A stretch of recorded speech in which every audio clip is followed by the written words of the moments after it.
Head quarter شہر ڈیرہ مراد جمالی میں شہریوں کو ویسے تو کئی مسائل درپیش ہیں، مگر سردیوں کے اس موسم میں ایک اہم مسئلہ گیس کا ہے جو کہ شہریوں کے لیے ناپید ہو چکی ہے۔ گیس کی حالت کچھ اس طرح ہو چکی ہے کہ اسکول اور دفاتر کے لوگ سخت پریشان ہو چکے ہیں، کیونکہ بجلی کی طرح اب گیس کی بھی بدترین لوڈ شیڈنگ شروع ہو چکی ہے، جو کہ 24 گھنٹے میں صرف 6 گھنٹے گیس ہوتی ہے۔ اس کے بعد شہری چائے خالی پیٹ گزارا کر کے اگلے ٹائم کا انتظار کرتا رہے، اور تو اور گیس کی اس بدترین لوڈ شیڈنگ سے شہری اب مہمان نوازی سے بھی رہ چکے ہیں، جبکہ اس مہنگائی کے دور میں لکڑیوں کی قیمتیں بھی آسمان کو چھو رہی ہے۔ آخر عوام جائے تو جائے کہاں؟ افسوس اس امر کی ہے کہ نصیر آباد سے چند کلومیٹر کے فاصلے پر موجود ضلع ڈیرہ بگٹی سے نکلنے والی گیس، جس سے ڈیرہ بگٹی سمیت قریبی اضلاع بھی اس قدرتی نعمت سے محروم ہے۔ مزید اس حوالے سے عوام نے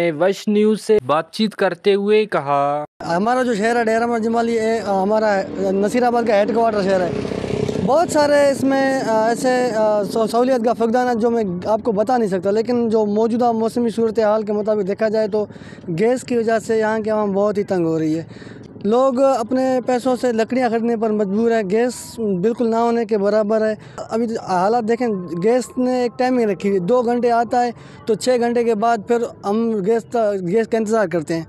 ابھی گیس کا جب ہم انتظار کرتے ہیں تو اتنے میں ہمارا اگر خدا نہ خواستہ کوئی مہمان وغیرہ آ جاتا ہے یا کوئی کام ایسا ہو جاتا ہے تو ہم ان کے لیے کہاں چلے جائیں۔ بجلی بھی یہاں پہ ٹھیک سے نہیں چل رہا ہے، کیونکہ بہت سے لوگ گیس سے ہٹ کر ہیٹر کا استعمال کرتے ہیں، تو ہیٹر بھی نہیں چل پا رہا، نہ گیس ہے نہ بجلی ہے، تو عوام اس صورتحال میں کہاں جا سکتا ہے۔ عجیب بات تو یہ ہے دوسرے نمبر پر کہ بجلی ہے یا گیس ہے، یہ ان کے ہم حکومت کو پیسے ادا کرتے ہیں، ہم ان کو بلوں کی صورت میں ہم پیسے دیتے ہیں، ایسے سمجھو ہم ان کے کسٹمر ہیں۔ پیسے سے لی ہوئی چیز بھی ہمیں ٹھیک طرح سے نہیں مل رہا ہے۔ ہمارے بچے صبح کو جب اسکول کے لیے تیار ہونا ہوتا ہے ان کو، تو نہ بجلی ہے نہ گیس ہے۔ کم از کم ہمیں صبح کے ٹائم گیس اچھی طرح مہیا کی جائے، ہمیں بجلی اس وقت مہیا کی جائے، بچوں کے کپڑے استری نہیں ہوتے ہیں، اور بھی دیگر بہت سی پریشانی ہیں جن کی وجہ سے بچے اسکول میں تنگ ہوتے ہیں، ناشتہ نہیں کر پاتے کیونکہ گیس نہیں ہوتا ہے۔ اب ظاہر سی بات ہے، سردیوں کے موسم میں تقریباً اسکولوں میں 1:30 سے 2 بجے تک چھٹیاں ہوتی ہیں، اور اتنے دیر تک بچے اسکول میں بغیر ناشتے کے کیسے رہ پائیں گے؟